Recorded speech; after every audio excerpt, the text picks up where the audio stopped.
پہلا کام ہو گیا دعوت الی القرآن، دوسرا کام امر بالمعروف نہی عن المنکر. یہ ہم کافی مرتبہ دیکھ چکے ہیں حضرت لقمان کی نصیحتوں میں بھی. یا بنی اقم الصلاۃ وامر بالمعروف وانہی عن المنکر واصبر علی ما اصابک ان ذلک من عزم الامور. اب یہاں پر بھی وہی آیا، نیکی کا حکم دیں، بدی سے روکیں. امر کا لفظ عربی زبان میں صرف حکم کے لیے نہیں آتا، مشورے کے لیے بھی آتا ہے. اسی طریقے سے اور بعض آیات. تو میرے نزدیک سورت بحیثیت مجموعی مکی ہے، اس کا پورا مزاج مکی صورتوں والا ہے، اس میں کوئی شک نہیں. البتہ کچھ آیات اس میں مدنی نہیں بلکہ اس اعتبار سے برزخی ہیں کہ حضور جب مکے سے تشریف لے جا رہے تھے مدینے کی طرف، اس اثناء میں نازل ہوئی. انہی میں وہ آیت ہے الذین ان مکناہم فی الارض اقاموا الصلاۃ وآتوا الزکاۃ وامروا بالمعروف ونہوا عن المنکر. وہ لوگ کہ جنہیں اگر ہم زمین میں غلبہ عطا کر دیں، تمکن عطا کر دیں، طاقت دے دیں، تو وہ نماز قائم کریں گے، زکوٰۃ کا نظام قائم کریں گے، نیکیوں کا حکم دیں گے، بدیوں سے روکیں گے. اس لیے کہ تمکن فی الارض حاصل ہو چکا ہے، اب بدیوں سے جب بالجبر بھی روکا جا سکتا ہے، نیکی کا حکم دیا جا سکتا ہے. زکوٰۃ زبردستی لی جائے گی، دینا چاہو یا نہ دینا چاہو. انکار کرو گے تو تمہارے ساتھ قتال ہوگا. اس لیے کہ اب معاملہ جو ہے صرف واعظ و نصیحت کا نہیں ہے، اب تمکن ہے، غلبہ ہے، طاقت ہے، قوت ہے. تو جہاں جہاں جس درجے میں کسی کو بھی کوئی اختیار اور اقتدار ہو، اس پر واجب ہے امر بالمعروف اور نہی عن المنکر. ہیڈ آف دی فیملی پر واجب ہے کہ اپنی فیملی کے اندر وہ یہ فریضہ سر انجام دے، نیکی کا حکم دے، بدی سے روکے. بدقسمتی سے ہمارے ہاں آج کل کچھ لوگوں نے ان دونوں کو علیحدہ علیحدہ کر دیا ہے. نہیں یعنی منکر کرو گے، لوگوں کو روکو گے، ٹوکو گے، سودی کاروبار کرنے کے اوپر جو بھی وعیدیں آئی ہیں وہ اگر سناؤ گے لوگوں کو، وہ بھیڑ چھٹ جائے گی، لوگ سنیں گے نہیں، چلے جائیں گے. میرے ساتھ یہ واقعہ ہوا ہے پاکستان میں. میری انجمن کے مؤسسین میں سے ایک صاحب تھے، ہیں اب بھی زندہ ہیں.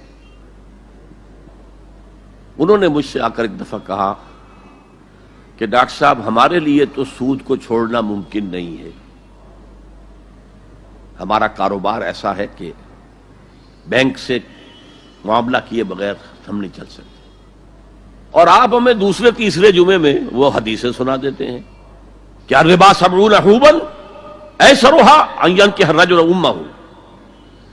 سود کے جرم کے گناہ کے 70 حصے ہیں، کچھ بڑے ہیں کچھ چھوٹے ہیں. سب سے چھوٹا اس کے مساوی ہے کہ تم کوئی شخص اپنی ماں کے ساتھ زنا کرے. تو یہ حدیث تو ہم سے نہیں سنی جاتی. ہم سود تو نہیں چھوڑ سکتے، آپ کا جمعہ تو چھوڑ سکتے ہیں نا. وہ میرے ہاں جمعہ پڑھنا چھوڑ دیں.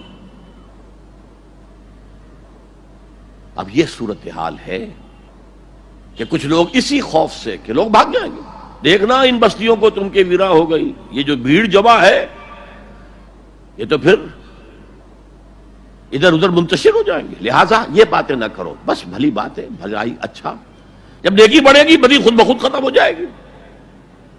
اگر ایسا تھا تو قرآن مجید کو یہ دونوں اصطلاحات لانے کی کیا ضرورت تھی؟ قرآن مجید میں 9 مقامات پر یہ دونوں اس طرح ساتھ ساتھ آئے ہیں جیسے ایک گاڑی کے 2 پہیے ہوتے ہیں. امر بالمعروف نہی عن المنکر، امر بالمعروف نہی عن المنکر. خود حضور کے لیے سورہ اعراف میں آیا یامرہم بالمعروف وینہاہم عن المنکر. وہ تو ہم پڑھ ہی چکے ہیں سورہ لقمان کا دوسرا رکوع، یا بنی اقم الصلاۃ وامر بالمعروف ونہی عن المنکر. اچھا نیکی کی اگر آپ مشورہ کریں، واز کہیں تو کوئی آپ کو کچھ نہیں کہے گا، بلکہ آپ کے گلے میں ہار ڈالیں گے، کچھ نذرانہ پیش کریں گے. زیادہ سے زیادہ آپ نے کچھ کہہ دیا تو گردن جھکا لیں گے. اور آپ نے اگر کہیں نہیں یعنی منکر کا کام کیا تو اب ماتھے پر بل پڑیں گے، شکن پڑیں گے، پھر آپ کو دوبارہ وہاں دعوت نہیں دی جائے گی. اور وائس کم ہے، میٹھی میٹھی باتیں کرتے ہیں، چھوٹے چھوٹے کاموں کے اوپر اتنے اجر و ثواب کا وعدہ کرتے ہیں کہ پھر کوئی بڑا کام کرنے کی ضرورت ہی نہیں. تو وَلْتَكُن مِّنكُمْ أُمَّةٌ يَدْعُونَ إِلَى الْخَيْرِ وَيَأْمُرُونَ بِالْمَعْرُوفِ وَيَنْهَوْنَ عَنِ الْمُنكَرِ۔ اب ایک بات نوٹ کیجئے، قرآن مجید میں 9 مقامات تو وہ ہیں کہ جہاں امر بالمعروف نہی عن المنکر جڑ کر آئے ہیں، گاڑی کے 2 پہیوں۔ اس کے علاوہ متعدد مقامات ہیں جس میں اصل زور نہی عن المنکر پر ہے۔ اہل کتاب کے علماء اور ان کے جو صوفی لوگ ہوتے تھے درویش، ان پر تنقید آئی ہے، لولا ینہاہم الربانیون والاحبار، کیوں نہیں منع کیا ان کے علماء نے، ان کے احبار نے، ان کے صوفیاء نے انہیں حرام خوری سے اور جھوٹ بولنے سے روکا کیوں نہیں، منع کیوں نہیں کیا؟ حدیث میں آتا ہے لَتَأْمُرُنَّ بِالْمَعْرُوفِ وَلَتَنْهَوْنَ عَنِ الْمُنكَرِ أَوْ لَيَخْتِمَنَّ اللَّهُ عَلَىٰ قُلُوبِكُمْ۔ تمہیں لازماً نیکی کا حکم دینا ہے، بدی سے روکنا ہے، ورنہ اللہ لازماً تمہارے دلوں پر مہر کر دے گا۔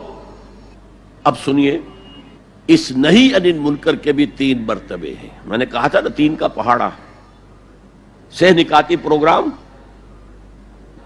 پہلے افراد تیار ہوں، تقوی، تدین، اللہ کی فرما برداری، انہیں جوڑا جائے، اور سیمنٹ سبسٹنس قرآن، اس سے جو جمعیت وجود میں آئے اس کے 3 کام۔ اس میں جو آخری ہے نہی عن المنکر، اس کے 3 درجے۔ 2 حدیثیں میں آپ کو سنانا چاہتا ہوں، دونوں مسلم شریف کی ہیں۔ ایک کے راوی ابو سعید الخدری رضی اللہ تعالی عنہ، سمعت رسول اللہ صلی اللہ علیہ وسلم یقول، وہ فرماتے ہیں میں نے اللہ کے رسول کو یہ فرماتے ہوئے سنا، من رأى منکم منکرا فلیغیرہ بیدہ فإن لم یستطع فبلسانہ فإن لم یستطع فبقلبہ وذلک اضعف الایمان۔ تم میں سے جو شخص بھی کسی بدی کو دیکھے اس کا فرض ہے کہ طاقت سے، ہاتھ سے اس کو روکے، بدلے۔ اگر اس کی استطاعت نہ رکھتا ہو تو زبان تو استعمال کرے، گونگا شیطان تو نہ بن جائے، کہے تو صحیح اللہ کے بندے باز آ جاؤ، اے اللہ کے بندو اللہ کے غضب کو دعوت مت دو، کہو تو صحیح۔ اور اگر زبانوں پہ بھی تالے پڑ گئے ہوں اور زبانوں کے گدیوں سے کھینچے جانے کا امکان ہو جائے تو آخری درجے میں فإن لم یستطع فبقلبہ، دل سے شدید نفرت تو رکھے، راتوں کی نیندیں حرام تو ہوں، سوچے تو صحیح کیا ہو رہا ہے۔ وہ جو حضرت ابو بکر رضی اللہ تعالیٰ عنہ نے فرمایا تھا جب مانعین زکوٰۃ کا فتنہ کھڑا ہوا ہے اور آپ نے فیصلہ کیا کہ ان کے خلاف قتال کیا جائے گا، جنگ کی جائے گی، تو حضرت عمر نے بھی مشورہ دیا کہ نہیں، خدا کے لیے تیسرا محاذ نہ کھولیے۔ مسلمانوں کے دل مجروح ہے، مورال ڈاؤن ہے حضور کے انتقال کی وجہ سے۔ اب ایک محاذ تو حضور کی زندگی میں کھل گیا تھا، سلطنت روما کے ساتھ ٹکراؤ، غزوہ موتا، پھر اس کے بعد وہ غزوہ کے جس کو کہا گیا ہے عسر والا، بھوک والا، تبوک، اور تیسرا لشکر تیار تھا حضرت اسامہ کی سرکردگی میں کہ حضور کا انتقال ہو گیا۔ اب حضرت ابو بکر نے فوراً روانہ کر دیا، حالانکہ کچھ صحابہ کی رائے تھی کہ آپ اس کو لشکر کو نہ بھیجیں، اس وقت صورتحال خراب ہے، کاؤنٹر ریولوشنری موومنٹ جیسے میں نے کل کہا تھا اٹھ سکتی ہے، اور ہماری ساری طاقت ہمارے پاس ہونی چاہیے تاکہ ان کاؤنٹر ریولوشنری موومنٹس کو کچلا جا سکے۔ حضرت ابو بکر نے فرمایا جو لشکر حضور نے تیار کیا تھا میں اسے نہیں روک سکتا۔ اب حضرت عمر نے ان سے کہا اب تیسرا محاذ تو نہ کھولیے، دوسرا محاذ جو جھوٹے نبی تھے ان کے خلاف تو جہاد کرنا ہی کرنا تھا، وہ تو سری ارتداد ہے، مرتد ہو چکے ہیں۔ یہ تیسرا جو ہے یہ تو صرف زکوٰۃ دینے سے انکار ہے نا، اور وہ بھی اس وقت شکل یہ تھی کہ ہم زکوٰۃ آپ کو نہیں دیں گے، ہم زکوٰۃ کا نظام خود اپنا رکھیں گے، اپنے امیروں سے لیں گے، اپنے غریبوں کو دے دیں گے، مرکزی حکومت کو نہیں دیں گے۔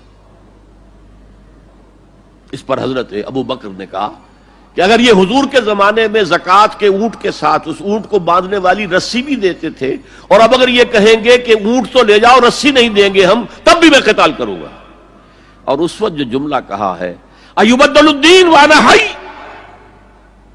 کیا دین میں تغیر کیا جائے گا جبکہ میں ابھی زندہ ہوں؟ میرے جیتے جی یہ کام نہیں ہو سکتا۔ ہمیں کبھی احساس ہے ہم زندہ ہیں، عیش بھی کرتے ہیں، اچھے سے اچھا کھاتے ہیں، اچھے سے اچھا پہنتے ہیں، دین کس حال میں ہے؟ کہاں ہے؟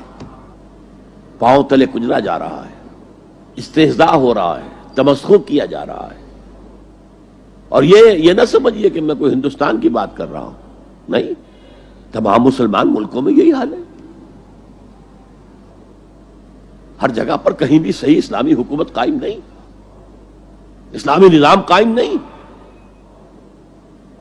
بعض جگہوں پر تھوڑے سے احکام شریعت نافذ ہیں، ان کی اپنی برکات ہے، لیکن نظام تو اسلامی نہیں ہے، دولت کی تقسیم کا نظام اسلامی نہیں ہے، سیاسی نظام اسلامی نہیں ہے۔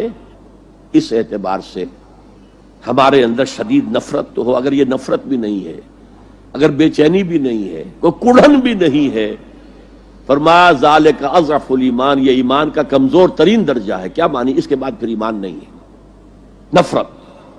دوسری حدیث سنیے، یہ حضرت عبداللہ ابن مسعود سے ہے رضی اللہ تعالی عنہ، یہ بھی مسلم شریف کی روایت۔ حضور فرماتے ہیں ما بعث اللہ من نبی فی امتہ قبلی الا کان لہ حواریون واصحاب، اللہ نے مجھ سے پہلے کسی بھی امت میں کسی نبی کو نہیں بھیجا مگر اس کے کچھ نہ کچھ حواری، کچھ نہ کچھ اصحاب تو ہوتے تھے نا، 2 ہوں، 4 ہوں، 10 ہوں، 12 ہوں۔ حضرت عیسیٰ کے حواری 12 تھے، ایمان لانے والے کل کہتے ہیں 72 تھے، بہرحال کچھ نہ کچھ ساتھی، حواریون و اصحاب یاخذون بسنتہ ویقتدون بامرہ، وہ کیا کرتے تھے؟ وہ حواری اور صحابہ اپنے نبی کی سنت کو مضبوطی سے پکڑ لیتے تھے اور انہی کے احکام کی پیروی کرتے تھے۔ یقتدون بامرہ، اقتداء کرتے تھے، پیروی کرتے تھے۔ ثم انہا تخلف من بعدہم خلوف، پھر ہمیشہ ایسا ہوا ہے کہ بعد میں کچھ ایسے ناخلف اٹھے، یفعلون یقولون ما لا یفعلون ویفعلون ما لا یؤمرون، کہ وہ کہتے وہ تھے جو کرتے نہیں تھے، اور کرتے وہ تھے جس کا حکم ہی نہیں ہوا۔ یفعلون ما لا یؤمرون، وہ اپنی ہی ایجاد کردہ روایات ہیں، اپنی ہی ایجاد کردہ بدعات ہیں، اپنی ہی ایجاد کردہ رسومات ہیں، ان پر لگے ہوئے ہیں، اور دعوے کرتے ہیں اللہ سے محبت، رسول کے عشق کے، جبکہ ان کے عمل میں نہ اللہ کی اطاعت ہے نہ رسول کا اتباع ہے۔ اب جب ایسی صورت پیدا ہو جائے تو کیا کریں؟ فمن جاہدہم بیدہ فہو مومن، تو جو مسلمان بھی ان کے خلاف جہاد کرے گا اپنے ہاتھ سے، اپنی طاقت سے، وہ مومن ہوگا۔ ومن جاہدہ بلسانہ فہو مومن، اور جو ان کے خلاف جہاد کرے گا اپنی زبان سے، وہ بھی مومن ہوگا۔ وہی 3 درجے۔ ومن جاہدہم بقلبہ فہو مومن، دل سے نفرت رکھ کر جو جہاد کرے گا بالقلب، وہ بھی مومن ہوگا۔ فما وراء ذلک من الایمان حبۃ خردل، اس کے بعد تو ایمان رائی کے دانے کے برابر بھی نہیں ہے۔ اب یہ دونوں حدیثیں نہی عن المنکر پر ہیں کہ نہیں، جس کو ہم رائٹ آف کر رہے ہیں؟ میں نے بتایا آپ کو 9 جگہ قرآن میں دونوں چیزیں ساتھ ساتھ اضافی طور پر آیا ہے، تو نہی عن المنکر پر زور آیا ہے۔